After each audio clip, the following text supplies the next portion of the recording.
A vaca que não gostava do pasto. Aos meus pais, a tia Eliane e a minha primeira professora, Regina Roçado. Era uma vez uma dezena de vacas. Uma delas se chamava Gina. A vaquinha era diferente das outras, mas ainda não sabia disso. Adivinha só do que ela não gostava muito? Das cerquinhas do pasto, porque ela se sentia presa. Gina até gostava de grama, mas o que a vaquinha adorava mesmo era jujuba. Por isso ela resolveu fugir de casa.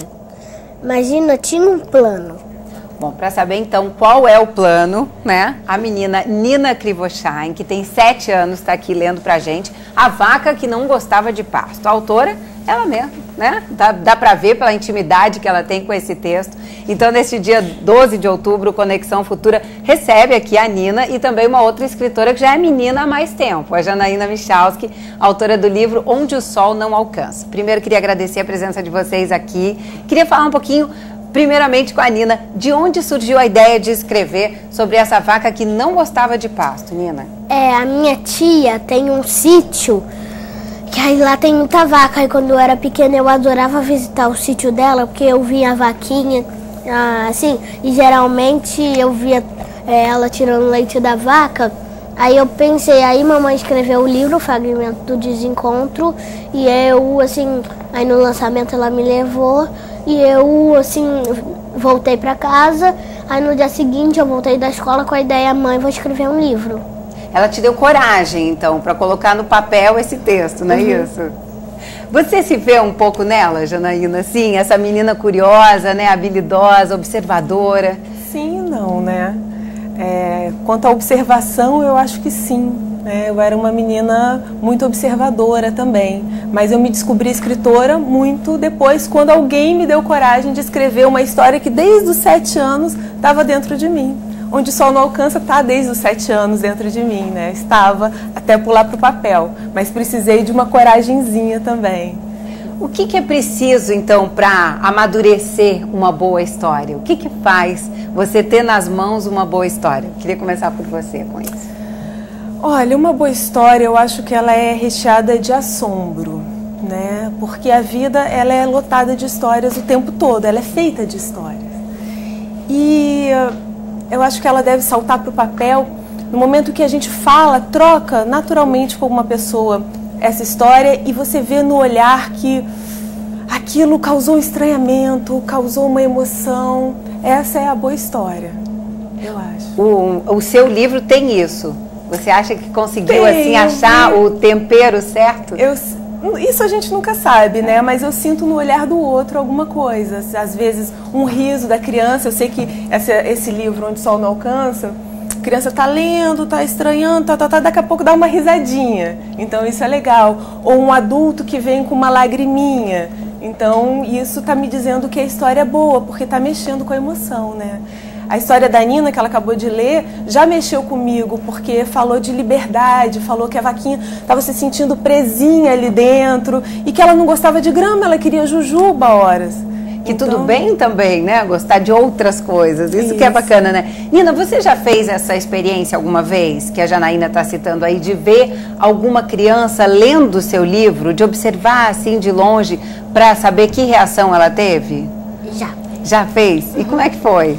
A criança estava lendo, na verdade foi com a minha professora, que ela teve filho que tem 1 aninho. Aí ela lê pra ele e ele fica dando risada. Ela me mandou uma fotinho dele, assim, dela lendo, assim, me mandou um vídeo dela lendo o livro pra ele morrendo de rir. Que ótimo! Então fez sucesso o seu livro com ele, né? Bastante. Muito bom. Deixa eu te perguntar uma coisa. A Janaína, claro, ela é escritora, né? Acabou de publicar o livro. Eu queria depois que a gente falasse também um pouquinho de divulgação. Acho que é importante a gente saber, né? Quais são os caminhos hoje, sendo que as duas publicaram livros recentemente, né? Em 2011. Mas eu queria saber do seguinte, Nina. Quando você está escrevendo um texto, você se sente trabalhando? Porque a Janaína vive disso, né? Ela trabalha escrevendo, ela é escritora. E você, se sente assim trabalhando quando você escreve? Só quando eu estou escrevendo um livro. Você já tem um outro livro? Já. Pensado, escrito? Já escrito. Como é? Conta pra gente. Tá na ilustração. E sobre o que é? A formiga Fifi e o tigre Anso, uma amizade diferente. E que amizade é essa? Uma formiga e um tigre. O que ela tem de diferente? É porque, assim, nenhuma formiga costuma ser amiga de um tigre na família dela, que ela se perdeu na enxurrada. Aí a família dela fugiu e ela ficou sozinha lá. Aí ela se perdeu, aí o tigre ajudou ela a se salvar, pra ela não morrer. Aí ele ajudou a construir um formigueiro pra ela do lado dele. Aí ela fica assim, ela mora lá do ladinho dele. Legal, e é um tigre bonzinho também, né? Uhum. Me parece. E aí ela já vai falando de outras coisas, né? Tem vários elementos aí, tem solidariedade, tem bondade, tem amizade, né? Acima de tudo. Você procura usar esses elementos? Você pensa nisso quando vai escrever para criança? Muito, eu penso muito. Assim, porque eu parto assim de uma coisa que me incomoda o simples para criança, né? Eu tento encontrar uma coisa de estética, eu tento fazer com que a minha literatura passe mais pela arte.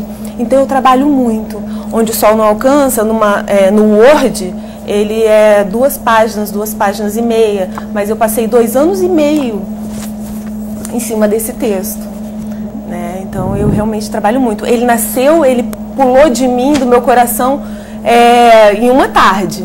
Mas depois eu fiquei ali lavorando ele, né? Janaína, você era uma leitora voraz logo que você se alfabetizou? Como é que era o seu hábito assim de leitura? Sim, eu gostava de ler, lia muito. Ia para a biblioteca enquanto as outras crianças estavam no recreio, brincando, se relacionando. Eu preferia ir para a biblioteca da escola. E li Monteiro Lobato, Ziraldo, chorava com Flicts toda vez. Chorava muito, achava muito triste a história. Nina, você lê bastante também? Como é que é a sua rotina, assim, para ler? Sempre assim, tem um livrinho junto? Sempre que eu vou, assim, a uma biblioteca, sim, onde tem livro, eu, assim, procuro o livro da minha idade e leio. E os seus colegas, você sente que eles também leem ou fogem um pouco da leitura? Como é que é? Eles não gostam muito de ler nem de escrever, aí no dever eles ficam, assim, meio que... perturbando para perder o recreio, como sempre. E como é que eles foram no lançamento do seu livro, né? Boa parte dos amiguinhos. Nenhum amiguinho foi? Só do Notre Dame. Da outra escola que você estudava? Por quê? Não sei, é porque eu ainda, para falar a verdade, eu ainda não estudava no Saradoce. Eu já fui feito minha matrícula, aí no dia seguinte, quer dizer, eu já estudava no Saradoce, mas ninguém que era meu amigo, tipo, lá do Saradoce, foi. Tá, ainda amiga. Não era uma amizade totalmente cultivada, né? Só uma amiga minha, Isabela. A gente falou um pouquinho de Monteiro Lobato e dos clássicos, né? Eu acho que é interessante a gente saber isso, quer dizer, claro que muitos autores estão surgindo agora, né? A gente passa assim em bibliotecas, em livrarias, né? A seção infantil é recheada de livros. A gente às vezes nem sabe como fazer se não estão divididos, né, por idade, ou a gente não sabe muito como se orientar. Como é que eles entram na trajetória de vocês? Os clássicos, Monteiro Lobato, Ziraldo, né? Turma da Mônica também, que muitas escolas usam e até lidam com isso, com a gagueira ou com a dificuldade que o Cebolinha tem, né, na troca de letras. Como é que você acha que os clássicos devem ser introduzidos na vida das crianças? Ele é importante. Eu acho que ele tem muito mais a ver com o conhecimento, com outro tempo. Aqueles escritores de 40, de 30 anos atrás, que a gente hoje considera clássicos, ou mesmo o Ziraldo, ele é um clássico, mas ele está aí nas feiras, ele está fazendo sucesso, está fazendo filme, tudo, né? Mas a gente pode considerar um clássico.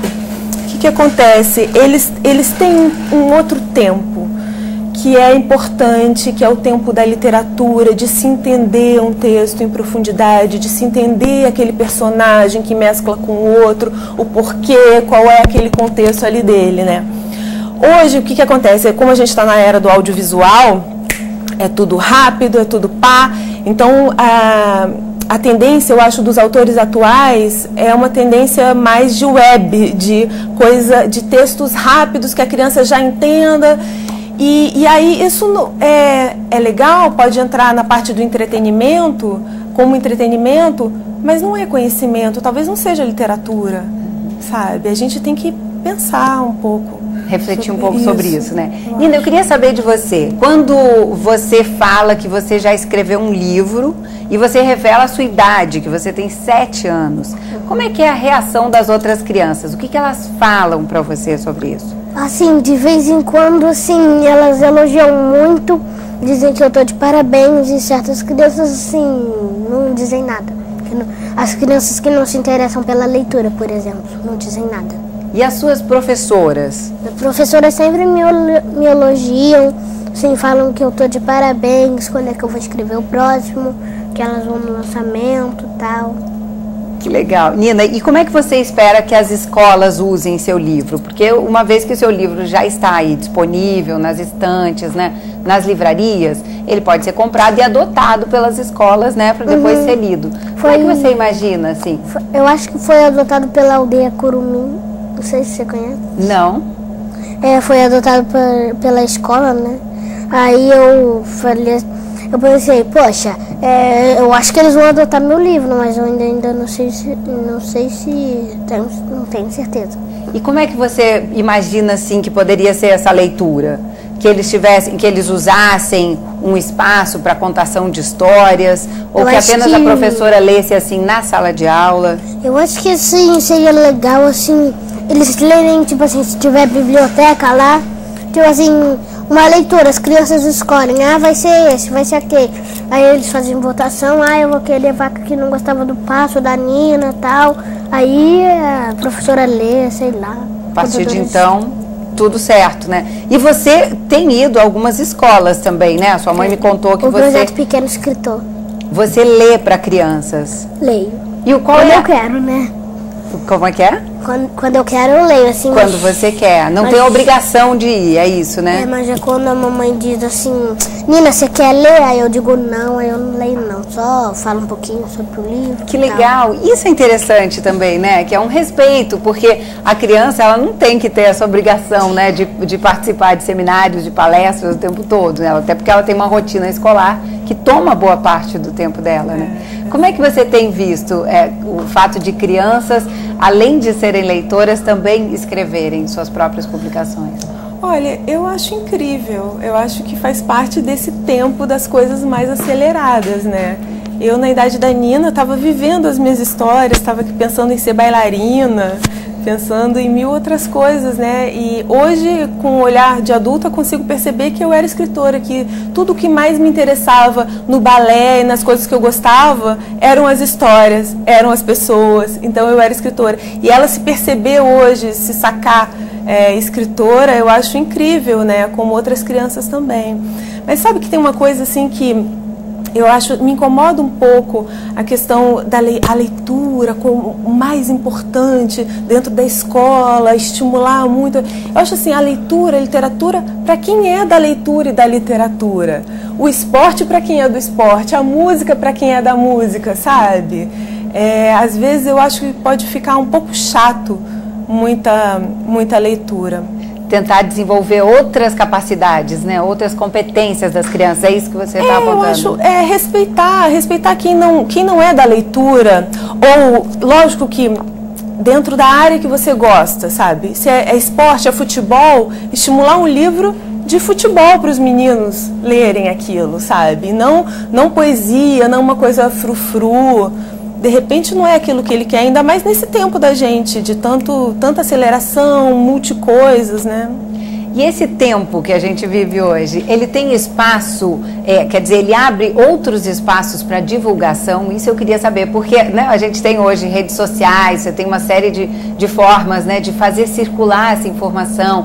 A Nina deu uma entrevista recentemente para o jornal o Globo, né, então eu acompanhei isso, os pais dela foram para o Facebook, colocaram a página lá, as pessoas leem, curtem, já sabem, quer dizer, tudo faz com que circule. Você também deu uma entrevista, né, pro Márcio Vassalo, e aí repercute também, e você já manda link para todo mundo, fica bem mais fácil, né? Fica. Mas eu vou te falar que, na minha experiência, a melhor divulgação é a afetiva, sabe? Como assim? Explica melhor. É você ler, porque a gente está aqui e vocês não conhecem o meu livro, né? Eu estou dizendo que tem um livro que muitas pessoas gostaram. E aí, mais tarde, eu te dou esse livro, você lê ele e me liga, puxa, como eu gostei. E aí você vai querer comprar para dar de aniversário para alguém, você vai falar para sua colega. Essa é a melhor divulgação, eu acho, que mais funciona, né? Que são vínculos também, né? Que vão sendo construídos. Você perguntou para a Nina como que ela gostaria que ela fosse lida nas escolas, contada história, e enquanto isso eu estava pensando, eu acho o melhor jeito, o jeito que eu mais gostei de ser lida até hoje, foi a pessoa, ela e o livro, sabe? Num cantinho, quietinha, se relacionando ali com aquele texto, entendendo um pouco do meu espírito, o que eu coloquei ali, né? É o que mais dá resultado interior. Agora, os professores que tiverem essa sensibilidade, né, de não forçar quando um menino ou uma menina não é da leitura, como você falou, né, mais do esporte ou é mais das ciências, né, que tipo de formação você acha que ele precisa receber de maneira que ele apresente de uma forma agradável a leitura e a escrita para uma criança? Eu acho que é de acordo com o interesse, né? Isso que eu disse, assim, a gente... qual é o seu interesse? O que você gosta? É tecnologia? Então vamos ler sobre tecnologia. Vamos ler sobre a vida dessa pessoa. Né? Eu acho... Respeitando as diferenças, né? A gente está num mundo de respeito às diferenças, então... eu penso, enquanto vinha para cá, você disse, vamos fazer um encontro de gerações. E aí eu fiquei lembrando de livros que meu pai era apaixonado quando criança, quando adolescente, e aí quando ele viu todo o meu interesse pela leitura, me trouxe um Tarzan, ou Ben-Hur, que estão lá na minha estante até hoje, porque não era o meu interesse, né? Eu não gosto de aventura. Com o meu filho, ele quer ver filmes de aventura, eu não gosto. Eu gosto de filmes de amor, ou coisas que tenham personagens com bastante história interior, é isso que eu gosto, né? Livros de assombro, né? Mas não assombro pela aventura. Não assombro de assombro. Só lembrando, para quem não sabe, a Janaína tem um filho de 10 anos, né? Isso, Léo. Faz aniversário dia 13 de outubro, um dia depois do Dia das Crianças. Isso. Nina, você tem um momento especial para ler? Tem um cantinho na sua casa? Em que horas, em que momento do dia você se encontra com os livros? Assim, quando é fim de semana, assim, a mamãe sempre diz assim, Nina, você quer fazer o quê? Aí eu falo, mãe, quero jogar no computador, mas assim, eu gosto tanto de ver TV, jogar no computador, essas coisas, como todas as crianças, que assim, a mamãe falou assim, não, então vamos ter que fazer assim, 1 horinha de cada coisa, assim. Aí eu faço 1 hora de computador, 1 hora de TV, 1 hora de filme, 1 hora de leitura, 1 hora de, assim, 1 hora de tudo. Aí meu pai concordou e eu todo dia, assim, eu faço 1 horinha de qualquer coisa, assim. Ótimo. Foi um combinado que ficou bom para todo mundo, né? Para você, para seus pais. Aí é melhor do que, assim, senão a gente perde o tempo no computador, aí eu não consigo ler direito e tal. Vai ficando muito apertado, né, o tempo, o relógio vai estrangulando os horários, né? Nina, e quando você sai de férias, por exemplo, como é que é pra você, assim? Você sempre leva um livrinho junto? Porque toda criança leva, né, uma coisinha que gosta mais. Eu levo um livro. Você leva livros? Meus bichinhos de madeira e também tem essa aqui, a tuxa. Levo, sim. Eu adoro bicho, assim, aí eu levo todo tipo de bicho que eu tenho, assim. Aí eu levo, a gente fica no lugar que a gente vai ficar nas férias e assim, eu fico assim lá no quarto, assim, às vezes eu leio para os meus bichinhos, assim. Você lê para os seus bichinhos? Conta para ela do seu bicho, dos seus bichos, aquele que você estava me contando antes, ela vai gostar de saber. Aí eu tenho cães invisíveis e tal, aí tenho a Tuxa, que é a minha lagartixa de pelúcia, e sim, adoro animais, tem um cachorrinho, Toski. Cachorros invisíveis? Um deles é de verdade. É mesmo? Mora com você? Mora. Em casa. Você conta histórias pra ele também? Quando ele deixa, quando ele tá calmo, eu conto. Quando ele fica parado num lugar só, eu conto. A professora Tânia Rezin nos deu uma entrevista agora há pouco e ela fala sobre o quanto a criança, mesmo bebezinho, né, ainda na barriga da mãe, consegue perceber e se oraliza muito mais fácil, quer dizer, depois vai aprender a falar até com mais facilidade ao ouvir histórias. E a história tem esse poder mesmo, né, de acalmar. Você fez isso com os seus filhos e você incentiva mães que leiam também para os seus filhos? Muito, muito, muito, muito. A minha mãe lia para mim toda semana, toda quinta-feira à noite, eu não sei porquê. A minha mãe lia. Era o dia que dava, né? Talvez, se eu não soubesse disso, que a agenda dela estava apertada. Eu acho, era o dia que ela tinha um tempo e às vezes me irritava aquele texto dela, né? O que ela escolhia para ler, às vezes eu adorava e eu me lembro que eu não queria que ela lesse, eu queria pegar, então esse tá bom, então deixa eu ir ler, né? E eu li também para o meu filho a vida toda, até hoje eu leio para ele. Às vezes tem um texto muito gostoso que tem oralidade, né? Eu acho que o texto para criança ele tem que ser escrito de uma forma que possa ser falada, ser recitada, né? E às vezes eu me deparo com algum livro maravilhoso e ele adora ouvir. Eu acho que sim, né? Que a gente tem que fazer isso sim. Faz parte da vida. Esse hábito você acha que se cria em casa mesmo? A escola tem um papel importante aí?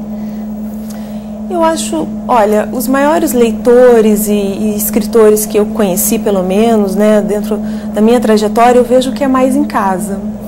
A escola, muitas vezes, ela nem tem tempo, né, o tempo da literatura, eu acho. Ela tem muitas coisas a fazer, ela tem um currículo a cumprir.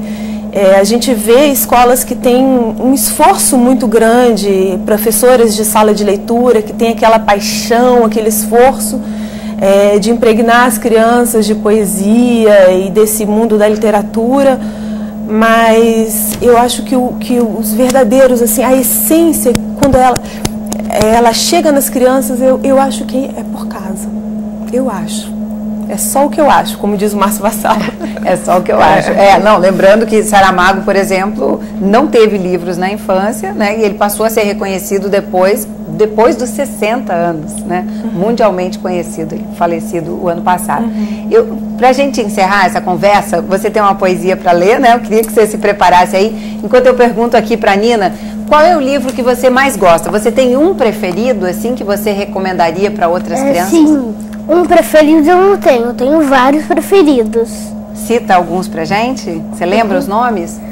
O Menino Maluquinho, que eu gosto, As Revistinhas da Turma da Mônica, No Reino da Frutolândia, que é tem da Hortolândia e da Frutolândia, eu costumo ler só da Frutolândia. E os livros que você mais gosta, você volta a ler? Assim, geralmente assim, tirando o meu, né, assim, eu costumo, assim, ler várias vezes os meus livros favoritos, assim, todo dia. Ótimo. Que é bom, né, que a história vai, aos pouquinhos, fazendo sentido pra gente, né? Então, eu queria finalizar com o poema que você fez, com a receita que você fez, né, para as crianças. Não é um poema, é uma receita para presentear a poesia no Dia das Crianças ou em outro dia qualquer, uma receitinha. Ao entrar na livraria, abra o coração. Dirija-se ao espaço mais colorido da loja, a seção infantil. Deixe seus olhos encontrarem autores brasileiros. Resista à tentação de abrir títulos muito conhecidos. Separe alguns livros. Deixe uma surpresa te pegar. Leve para sua criança a história que à primeira vista pareceu que não foi escrita para crianças e que você não sabe muito bem o porquê, mas encheu seu coração de poesia, beleza e suspiro. Prepare-se para ver sua criança iluminada quando perceber que você escolheu para ela o melhor presente de todos os presentes do mundo, o amor. Bom, muito obrigada para vocês, que vocês possam curtir então esse feriado. Tá bom? E a gente volta a se encontrar nesta quinta-feira a partir das 2h30 da tarde. Até lá!